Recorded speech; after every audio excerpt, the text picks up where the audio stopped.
ዕለተ ሐሙስ ሰኔ 4 ቀን 2018 ዓ.ም ሰላም ጤና ይስጥልን የተከበራችሁ ተመልካቾቻችን ከናሁ ቴሌቪዥን የሀገር ውስጥና የባህር ማዶ ዜናዎቻችን ወደ እናንተ የሚደርሱበት ጊዜው አሁን ነው። ከዜናዎቹ ጋር ላናት አደስ አብራችሁ ቆይታ አደርጋለሁ። አብራችሁን ሁኑ።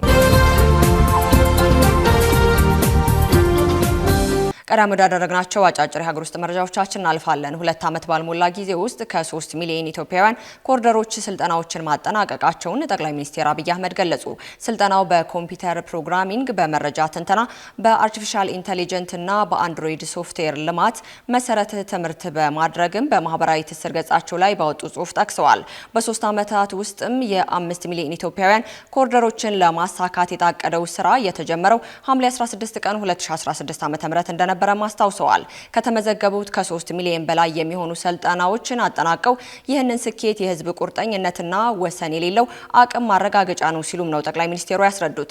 እስከ ነሐሴ 2018 ዓ.ም ድረስ የሰልጣኞች ቁጥር 7 ሚሊዮን ለማድረስ የተሰነቀውን ግብ ለማሳካት እያንዳንዱ ኢትዮጵያውያን የዚህን ብሔራዊ ተልዕኮ አካል እንዲሆንም ጠቅላይ ሚኒስትሩ ጥሪ አቅርበዋል። ስልጠናው ሙሉ በሙሉ በነፃ የሚሰጥ የምስክር ወረቀቱም በዓለም አቀፍ ደረጃ እውቅና ያለው እንዲሆን ያስረዱት ጠቅላይ ሚኒስትሩ ወጣት ተማሪዎች በመጪው የክረምት ወቅትም ጊዜያቸውን በዋዛ ከማሳለፍ ተቆጥበው እንዲመዘገቡና እንዲሰለጥኑ ጋብዘዋል። የፌዴራል መንግስት ለ2019 ባዘጋጀው በጀት አጠቃላይ ለክልሎች 520.6 ቢሊዮን ብር የበጀት ድጎማ መመደቡ ተገለጸ። የፌዴራል መንግስት ለ2019 ባዘጋጀው በጀት ለ12 ክልሎችና ለ2 ከተማ አስተዳደሮች የተመደበው የገንዘብ ድጎማ መጠን ለመጀመሪያ ጊዜ ግማሽ ትሪሊዮን ብር ተሻግሯል። በዚህ የገንዘብ ድጋፍ ውስጥ ባለፈው ዓመት ከድጎማው ዝርዝር ውጭ ተደርገው የነበሩ የአዲስ አበባ ከተማ አስተዳደር ተመልሶ የተካተተ ቢሆንም የተመደበው የገንዘብ መጠን ግን ሩብ ቢሊዮን ብር እንኳን የማይሞላ ሆኗል። የአዲስ አበባ ከተማ አስተዳደር በ2019 በጀት ዓመት የተመደበለት የገንዘብ ድጋፍ መጠን 74.53 ሚሊዮን ብር ብቻ መሆኑን ለፓርላማ አባላቱ ከተሰራጨው የበጀት ሰነድ ላይ ተመልክተናል። የከተማ አስተዳደሩ በ2017 ከፌዴራል መንግስት የተመደበውን ድጎማ 5.45 ቢሊዮን ብር እንደነበረም ይታወሳል። በ2016 በጀት ዓመት ለአዲስ አበባ ከተማ አስተዳደር ተመድቦ የነበረው የገንዘብ መጠን እንዲሁ 5 ቢሊዮን ብር የተሻገረ ነበር። በዚህም ዓመት ለከተማ አስተዳደሩ የተመደበው ድጎማ 5.25 ቢሊዮን ብር እንደነበረ በወቅቱ በበጀት ሰነዱ ላይ ያሳያል። ለመጪው በጀት ዓመት ከተያዘው የክልል ድጋፍ ውስጥ ከፍተኛ መጠን የተመደበው ለኦሮሚያ ክልል ሲሆን አማራና ሶማሊያ ክልል በሚገኙት የድጎማ መጠን በሁለተኛና በሶስተኛ ደረጃ ላይ ተቀምጠዋል። የኦሮሚያ ክልል በ2019 በጀት ዓመት የተመደበለት ድጋፍ 179.35 ቢሊዮን ብር ሲሆን በሌላ በኩል ደግሞ ለትግራይ ክልል 31.4 ቢሊዮን ብር ድጎማ ተመድቧል። እስካሁን በታወጀው የምርጫ ውጤት ብልጽግና ፓርቲ የተወዳደረባቸውን ወንበሮች በሙሉ ማሸነፉን ቦርዱ አስታወቀ።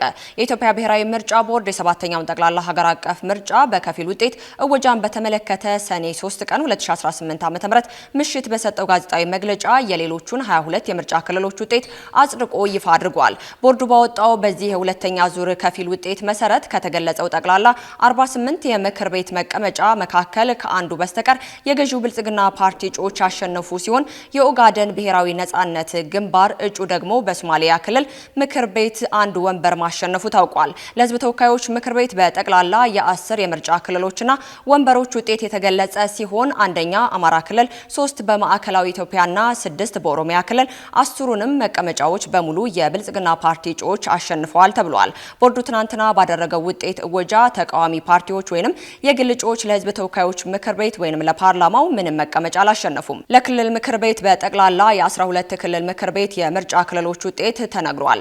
የክልሉ ምክር ቤት ምርጫዎችን በየምርጫ ክልሉ ብዛት መቀመጫ ያላቸው በመሆኑ በድምሩ 38 መቀመጫ ውጤቶች የታወጁ ሲሆን ከነዚህም ውስጥ ብልጽግና ፓርቲ 37ቱን አሸንፏል። በዚህ ውጤት መሰረት ብቸኛ የተቃዋሚ ወንበርን ያሸነፈ ኦብነግ ሲሆን በሶማሌ ክልል በደሃ ሀብሩር የምርጫ ክልል እንደሆነም ታውቋል።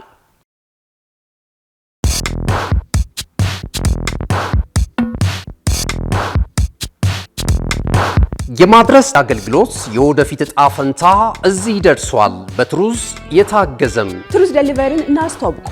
የኛ 100% የኤሌክትሪክ ሞተሮች ለአካባቢ ተስማሚ ብቻ አይደሉም፣ ፈጣን፣ ጸጥተኛና አስተማማኝም ናቸው። ያለምንም ጫጫታ፣ ያለምንም ጭስ የእርስዎ ጥቅል በሰዓቱ ይደርሳል። በቀጥታ ክትትል ላይፍ ትራኪንግ ሁሉንም ነገር ይቆጣጠሩ። ጥቅሎ እስከ ደጃፎ ድረስ ያለውን እንቅስቃሴ በቀጥታ ይመልከቱ። ደህንነት ቅድሚያ የምንሰጠው ጉዳይ ነው። በእኛ የተቀባይ ማረጋገጫ ሪሲቨር ኮንፈርሜሽን ዘዴ ጥቅሎ በትክክለኛው እጅ መግባቱ እናረጋግጣለን። እርስዎ ያረጋግጣሉ፣ እኛም እናስረክባለን። እገዛ ይፈልጋሉ? ቡድናችን ሁልጊዜ በ8194 ዝግጁ ነው። ትሩዝ ዴሊቨሪ ለአካባቢ ተስማሚ ደህንነቱ የተጠበቀና የቀጥታ ክትትል ያለው። ዛሬውኑ በ8194 ይደውሉ።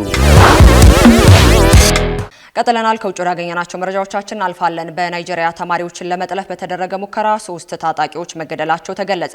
በናይጄሪያ ማዕከላዊ ግዛት በኬጂ በተባለ አካባቢ አሸባሪ እንደሆኑ የተጠረጠሩ ታጣቂዎች ትምህርት ቤት ውስጥ በመግባት 3 ሰዎች መገደላቸውን የአካባቢው ባለስልጣናት ገልጸዋል። የቤኪጂ ግዛት የመረጃና ኮሚኒኬሽን ኮሚሽነር በሰጡት መግለጫ ጥቃት አድራሾች ወታደራዊ ዩኒፎርም ለብሰው ትምህርት ቤት ውስጥ ዘልቀው በመግባት ምክትል ርዕሰ መስተዳድሩን ጨምሮ 3 ሰዎች በጥይት መገደላቸውን ተናግረዋል። የአካባቢው ባለስልጣናት እንደገለጹትም ታጣቂዎች የመጨረሻ ዓመት ፈተና የሚወስዱ ተማሪዎችን በጅምላ ለማፈን ሞክረዋል።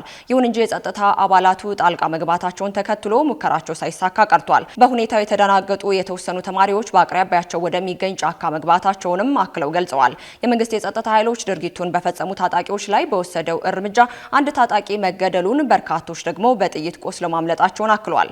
የጸጥታ አካላትም የሸሹ ተጠርጣሪዎችን ፍለጋ መጀመራቸውን የአካባቢው ባለስልጣናትን ጠቅሶ ዥዋንግ ዘግቧል። የናይጄሪያ ማዕከላዊ ክልል በታጣቂ ቡድኑ ሽፍቶችና ጽንፈኞች በገጠር ማህበረሰብ ላይ ያነጣጠረ ጥቃትን ከፍተዋል ብሏል። ታጣቂዎቹ የሽብር ቡድኖች በሚፈጽምባቸው ተደጋጋሚ ጥቃቶች ምክንያት የንብረት ውድመትና አፈና እንዲሁም በከፍተኛ ቁጥር ያለው መፈናቀል ሲያደርሱ መቆየታቸውንም አንስቷል።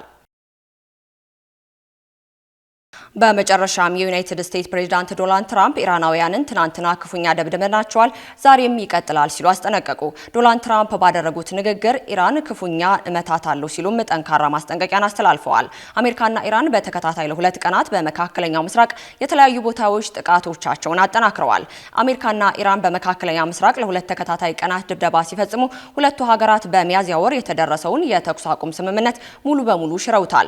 ዩናይትድ ስቴትስ ማዕከላዊ እዝ በደቡብ ኢራን በሚገኘው ወታደራዊ የስለላና የራዳር ቦታዎች ላይ ያነጣጠረ የራስን የመከላከል ጥቃት ማጥቃቱንም አስታውቋል። ጥቃቱ የተዘነዘረው ፕሬዝዳንት ዶናልድ ትራምፕ የአሜሪካ ጦርነት ኢራን በከባድ ሁኔታ እንደሚመቱ ቃል ከገቡ ከሰዓታት በኋላ ሲሆን ቴህራን ጦርነቱን በዘላቂነት ለማስቆም ስምምነት ላይ ለመድረስ በጣም ረጅም ጊዜ ወስዳለች ማለታቸውም ይታወሳል። ኢራን በበኩሏ በአካባቢው በሚገኙ ሀገራት የአሜሪካ ወታደራዊ ንብረቶች ላይ ያነጣጠረ ጥቃትንም እየፈጸመች ትገኛለች። በባህሬንና በኩዌት በሚገኘው የአሜሪካ ጦር ስፍራ በኢራን ለተከታታይ 2 ቀናት የተቃጣ ሲሆን የኢራን እስላማዊ አብዮት ዘብ ጠባቂ በዮርዳኖስ በሚገኘው የአሜሪካ ማዘዣ እዝ ላይም ባላስቲክ ሚሳኤል መተኮሱን የኢራን መንግስት ሚዲያዎች ዘግበዋል።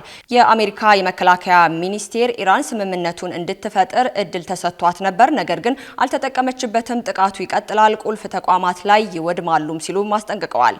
ዳግም የተቀሰቀሰው ጦርነት ተከትሎ የነዳጅ ዋጋ ጨምሯል። በመርከብ ላይ እየደረሰ ያለው ጥቃት ከተገለጸ በኋላ ብሬን ድፍድፍ ዘይት በበርሚል 2 በመቶ በላይ በመጨመር የመሸጫ ዋጋው $95 ሆኗል። ካሽጎ በየትኛውም ዓለም ሆነው በማንኛውም ሰዓት ለወገኑ የሚደርሱበት ፈጣን የገንዘብ መላኪያ ተከፈተሎ። ማስተርና ቪዛ ካርዶን በመጠቀም ከ5 እስከ $20,000 የሚልኩበት አዲስ የገንዘብ መላኪያ መንገድ። ካሽጎን ለየት የሚያደርገው የትኛውም የገንዘብ ዝውውር በፍጥነት አገልግሎት ከመስጠቱም ባሻገር ለማንኛውም አገልግሎት ምንም አይነት ክፍያ አለመጠየቁ ነው። በሀገራችን ታሪክ ገንዘብን ከውጪ ወደ ሀገር ቤት በማስተላለፍ በመተግበሪያ መልክ አገልግሎት መስጠት የጀመረው የመጀመሪያው ሀገር በቀል የገንዘብ መላኪያ ዘዴ ካሽጎ ከ4500 በላይ ባሉ የባንክ ቅርንጫፎች አገልግሎት እየሰጠ ይገኛል። ገንዘቦን በሰኮንዶች ልዩነት ውስጥ ይፈልጉ በአካውንቶ ወይንም በእጆ ቆጥረው የሚወስዱበት ልዩ ዘዴ። በቅርቡ ሁሉንም ኢትዮጵያዊ ባለቤት ለማድረግ ጉዞ የጀመረው ካሽጎ ዛሬውኑ መተግበሪያውን በስልኮ ላይ በመጫን የአገልግሎቱ ተጠቃሚ ሆኑ። ፍጥነት መለያችን፣ ኢትዮጵያን መክፈቻችን፣ ካሽጎ ነው መላኪያችን። ካሽጎ የአዲሱ ትውልድ ብራንድ። ከናሁ ቴሌቪዥን ለሰዓቱ ያዝላችሁ መረጃዎቻችን እስካሁን ይመስሉ ነበር። ከዜናዎቹ ጋር ኤልዳና ታደሰ አብራችሁ ቆይታ አደረኩኝ። መልካም ቀን።